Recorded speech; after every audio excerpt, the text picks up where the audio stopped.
ఒకసారి ఫోటో చూడండి. కొంతమంది బ్రాహ్మణులు గుడికి వెళ్తున్నట్లు అనిపిస్తుంది కదా. అయితే మీరు పొరపాటు పడ్డట్టే. ఎందుకంటే వీళ్ళు బ్రాహ్మణులు కాదు, ముస్లింలు. వీళ్ళు వెళ్తున్నది గుడికి కూడా కాదు, మక్కాకి. వీళ్ళు కట్టుకున్న బట్టలు చూస్తేనే మీకు షాకింగ్ గా ఉంటే వీళ్ళు మక్కాలో ఏమేం చేస్తారో తెలిస్తే మీ మైండ్ బ్లాక్ అయిపోతుంది. దానికి కారణం ఇక్కడున్న ఒక నల్లటి రాయి అని కొంతమంది అంటుంటే కాదు అని అక్కడి వాళ్ళు ఈ విషయాన్ని ప్రపంచానికి తెలియకుండా జాగ్రత్త పడుతున్నారు. అయితే అసలు నిజమేంటి? ఇక్కడ ఉన్న ఆ నల్లరాయి శివలింగమేనా? నిజంగా మక్కా మదీనాలో శివుడిని బంధించారా? అందుకే అక్కడకు హిందువులను రానివ్వట్లేదా?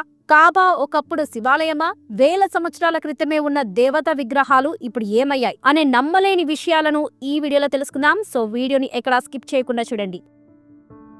మక్కా మదీనా సౌదీలో ఉన్న విషయం మనందరికీ తెలుసు. ఇది ఒక పూర్తి ఇస్లామిక్ దేశం. ఇక్కడ పెట్రోల్ ఎక్కువగా దొరుకుతుంది.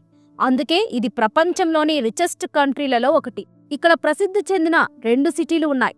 అవి ఒకటి మక్కా, రెండవది మదీనా. ఈ 2 సిటీలు కేవలం సౌదీ వాళ్ళకే కాదు, భూమి మీద ఉండే ప్రతి ముస్లింకు కూడా చాలా పవిత్రమైనవి. ప్రతి సంవత్సరం ప్రపంచం నలుమూలల నుండి కొన్ని కోట్ల మంది ముస్లింస్ ఇక్కడికి వస్తూ ఉంటారు. ప్రతి ముస్లిం జీవితంలో ఏది సాధించినా సాధించకపోయినా ఒక్కసారైనా మక్కా మదీనా వెళ్లాలని అనుకుంటాడు. అందుకే ప్రపంచంలోని ప్రతి ముస్లిం నమాజ్ చేసేటప్పుడు ఈ కాబా వైపు తిరిగి నమాజ్ చేస్తాడు. మన దేశంలో ఉండే ముస్లింలు కూడా మనకు కాబా పశ్చిమ వైపు ఉండటంతో అటువైపు ముఖం పెట్టి నమాజ్ చేస్తారు. హిందువులు గుడి చుట్టూ ప్రదక్షిణలు చేసినట్టు ముస్లింలు హజ్ కు వెళ్లినప్పుడు మక్కాలోని కాబా చుట్టూ 4 సార్లు తిరుగుతారు.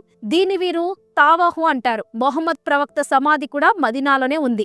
అయితే ముస్లింస్ కి ఇంత పవిత్రమైన ప్లేస్ లోకి హిందువులకు బౌద్ధులకు ప్రవేశం లేదు. కాదని వెళ్తే సమాధి చేయడానికి కూడా స్థలం దొరకదు. అయితే దీనికి ఎన్నో కారణాలు ఉన్నా బాగా వినిపించే ఒక అంశం మాత్రం ఇక్కడున్న కాబాలో శివలింగం ఉంది అనడం. మీరు వింటున్నది నిజమే. నిజంగానే ఇక్కడ శివలింగాన్ని పోలిన ఒక నల్లటి రాయుంది. దీనిని హజ్రా అస్వద్ అని పిలుస్తారు. ముస్లింలు దీనిని ఎంతో పవిత్రమైనదిగా భావించి ముద్దు పెట్టుకుంటారు. అయితే ఇది నిజంగా శివలింగమేనని ఈ విషయం ప్రపంచానికి తెలియకుండా దాచడం కోసమే ఇక్కడికి హిందువులను నిషేధించారని చెప్తుంటారు. ఈ హజ్రా అస్వద్ గురించి అక్కడి వారు ఏం చెప్తారంటే దీనిని స్వయంగా ఆ దేవుడే స్వర్గం నుండి పంపాడని, మొదట ఇది తెల్లగా ఉండేదని, ఇది మొదటి మనిషిగా చెప్పబడే ఆడంకి దొరకగా ఆ తర్వాత ప్రజలు చేస్తున్న పాపాల వల్ల ఇది నల్లగా మారగా అప్పటి ప్రవక్త దీని ఓ ముక్కును కాబా వద్ద మనకు కనబడేలా ఉంచి మిగిలిన దానిని లోపల ఎవరు చూడకుండా దాచాడని చెప్తారు. భక్తులు కాబా చుట్టూ తిరుగుతున్నప్పుడు ఈ రాయిలోని ఏదో శక్తి వాళ్ళని తన వైపుకి లాగుతుందని చాలా మంది తెలిపారు. అయితే దీనిని పంపిన ఆ దేవుడు ఎవరో కాదు, సాక్షాత్తు ఆ మహాదేవుడే అనే విధంగా మన పురాణాలు మరో కథ చెప్తున్నాయి. అసురుల గురువైన శుక్రాచార్యుల వారు భూమి మీద అసురులు అంతమైపోతారని మన దేశానికి దూరాన ఉన్న ఒక పెద్ద ఎడారిలో కూర్చొని శివుడి కోసం ఘోర తపస్సు చేస్తాడు. అప్పుడు శివుడు ప్రత్యక్షమై శుక్రాచార్యుడితో ఈ ప్రాంతానికి నా జ్యోతిర్లింగం ఒకటి చేరుతుంది, దానిని నిత్యం పూజిస్తే నీకు కావలసింది సిద్ధిస్తుంది అని చెప్తాడు. అలాగే ఆ లింగాన్ని నువ్వు నీ కుటుంబం మాత్రమే పూజించాలని, మరెవ్వరు కూడా పూజలు చేయకూడదని చెప్పి వెళ్ళిపోతాడు.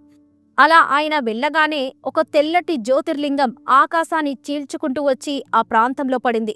దానితో శుక్రాచార్యుల వారు ఆ ఎడారి ప్రాంతం దగ్గరలోనే ఒక చోట ఆలయాన్ని కట్టి అందులోకి ఎవ్వర్ని రానివ్వకుండా పూజలు చేసేవాడని కొన్ని పురాణాలు చెప్తున్నాయి. ఒక్కసారి మీరు ఆలోచించండి.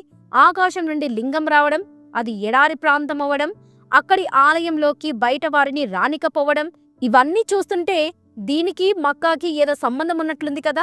ఇవే కాక దేవుడు ఒక్కడే, విగ్రహారాధన తప్పు అని చెప్పే ముస్లింలే కొన్ని వేల సంవత్సరాల క్రితం ఎంతో మంది దేవతలను, వారి విగ్రహాలను పూజించేవారంటే మీలో ఎంతమంది నమ్ముతారు?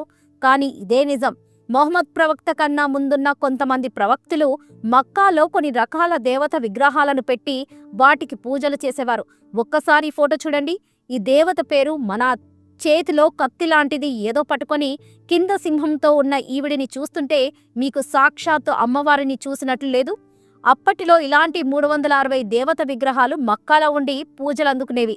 కానీ మొహమ్మద్ ప్రవక్త వచ్చాక తన కర్రతో ఈ విగ్రహాలను ధ్వంసం చేసి విగ్రహారాధనను నిషేధించి దేవుడు ఒక్కడే, అది అల్లానే అని బోధించాడు. ఈ మాటలను మేమేదో కల్పించి చెప్పట్లేదు.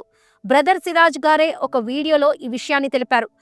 హిజాజ్లో షిర్క్ బాగా పెరిగిపోవడం వలన దేవతా విగ్రహాలు విరివిగా వెలిశాయి.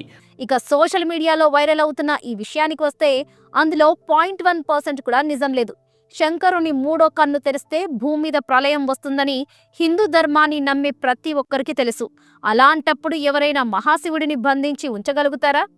ఒకవేళ కొంతమంది ముస్లిమ్స్ ఇలా చెయ్యాలి అనుకున్నా వాళ్ళు దేవుడు ఒక్కడే అని చెప్తున్న అల్లా మాత్రం ఇలా చేయడాన్ని అస్సలు క్షమించడు. ఎందుకంటే మనుషులు దేవుడిని డివైడ్ చేశారు, కానీ దేవునికి అందరూ సమానమే. ముస్లిమ్స్ హజ్ యాత్రకు వెళ్ళినప్పుడు అక్కడున్న స్తంభంను రాళ్లతో కొట్టే పద్ధతిని తప్పకుండా పూర్తి చేస్తారు. దీంతో వాళ్ళ హజ్ యాత్ర పూర్తవుతుందని వాళ్ళ విశ్వాసం. ఈ స్తంభాలను వారు సైతాన్లుగా భావిస్తారు. వీటిని రాళ్లతో కొట్టే పద్ధతి 3 రోజులు జరుగుతుంది. దీనిని ఇదుల్ ఆదా అంటారు. అంటే బక్రీద్ సమయంలో హజ్ యాత్రకు వచ్చిన వాళ్ళు 3 రోజుల తర్వాత ఆ 3 స్తంభాలను సైతానుగా భావించి రాళ్లతో కొట్టి వాళ్ళ యాత్ర పూర్తి చేసుకుంటారు. వీటి గురించి ఇక్కడ ఏం చెప్తారంటే, దేవుడు హజ్రత్ ఇబ్రహీం అని, నువ్వు ప్రేమించేదాన్ని నాకు బలిగైవమని అడుగుతాడు. దాంతో హజ్రత్ ఇబ్రహీం దేవుని మాటను కాదనలేక తను ఎంతో ప్రేమించే తన ఒక్కగానొక కొడుకుని బలివ్వడానికి సిద్ధపడతారు. అలా హజ్రత్ ఇబ్రహీం తన కొడుకును బలివ్వడానికి వెళ్తున్నప్పుడు దారిలో ఓ సైతాన్ ఎదురై, నీకు ముసలితనంలో ఈ కొడుకు పుట్టాడు, ఈ వయసులో నీ కొడుకుని ఎందుకు బలిస్తున్నావు? ఈ వయసులో నీకు అతను సాయంగా ఉంటాడని, బలిస్తే నీ పరిస్థితి ఏ విధంగా ఉంటుందో ఆలోచించు అంటాడు. కానీ హజ్రత్ ఇబ్రహీం ఆ సైతాను మాటలు వినకుండా దేవుడు చెప్పిందే చేయాలని తన కుమారుడిని బలివ్వడానికి వెళ్తాడు. కొడుకుని బలిచ్చే సమయంలో తన ఆలోచనలో మార్పు కలగొచ్చని తన కళ్ళకు పట్టీ కూడా కట్టుకుంటాడు. అప్పుడు దేవుడు అతని భక్తికి మెచ్చి తన కుమారుడి స్థానంలో ఒక పొట్టేలును ఉంచుతాడు. అప్పుడు నుండి ఈ బక్రీద్ అనే పండుగ ఆచరిస్తూ వచ్చారు. ఈ హజ్ యాత్ర చేసేవాళ్ళు పొట్టేలు బలిచ్చిన తర్వాత సైతాను రాళ్లతో కొట్టడానికి హజ్కు వెళ్తారు. ఎందుకంటే ఆ స్తంభాలను వీరు సైతాన్కు గుర్తుగా భావిస్తారు. అయితే వీటిని కూడా కొంతమంది మన హిందూ పురాణాలకు లింక్ చేసి చెప్తారు. అదేంటంటే, ఈ 3 స్తంభాలను బ్రహ్మ, విష్ణు, మహేశ్వరులని భావిస్తూ నిజంగానే 1000 సంవత్సరాల క్రితం మక్కాలో ఒక శివాలయం ఉండేదని, దానిని ధ్వంసం చేసి అక్కడ ఇప్పుడు కనిపిస్తున్న విధంగా కాబాను కట్టారని, అక్కడ కనిపిస్తున్నది కూడా అప్పటి గుడిలోని శివలింగమేనని కొంతమంది అంటారు. ఎందుకంటే ఇక్కడికి వెళ్ళిన వాళ్ళు మన సనాతన ధర్మంలాగానే ఒక బ్రాహ్మణుడిలాగా తెల్లటి వస్త్రాన్ని కట్టుకొని అల్లా నామస్మరణ చేసుకుంటూ ప్రదక్షిణలు చేసి గుండు కూడా కొట్టించుకుంటారు. ఇవన్నీ సాధారణంగా మనం మన దేవాలయాల్లో చూస్తూ ఉంటాం. కానీ మన సనాతన ధర్మం లాగానే వీళ్ళ పద్ధతులు కూడా ఉండటంతో మన భారతదేశంలో దేవాలయాలను పగలగొట్టి వాటి స్థానంలో మసీదులు కట్టినట్టు మక్కాలో కూడా శివాలయాన్ని పగలగొట్టి ఇలా కట్టారేమో అని చాలా మంది బుర్రలో రకరకాల ప్రశ్నలు పుడుతున్నాయి. మీలో ఎంతమంది ఇక్కడున్నది నిజంగా శివలింగమేనని నమ్ముతున్నారో కామెంట్స్ లో తెలియజేయండి. అండ్ మా వీడియో గనుక మీకు నచ్చినట్లయితే ఒక లైక్ చేసి ఛానల్ ని సబ్స్క్రైబ్ చేసుకోండి.